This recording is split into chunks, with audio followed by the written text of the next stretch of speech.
নয় রে, 2 দিন নয়, 50,000 বছর দাঁড়ায়া থাকতে হবে।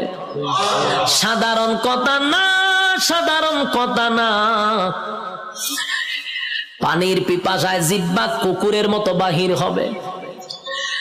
আল্লাহর পয়গম্বর বরকতে হাত দিয়ে কাউকে পানি পান করাবে, আর কেউ পানি না পান করে হাসরের মাঠে দাঁড়ায়া থাকতে হবে। 50,000 বছর বাড়ির কাছে না, সূর্যের তাপে মানুষের মাথার মগজগুলি গলে গলে পড়বে, জিহ্বাটাও বাহির হবে।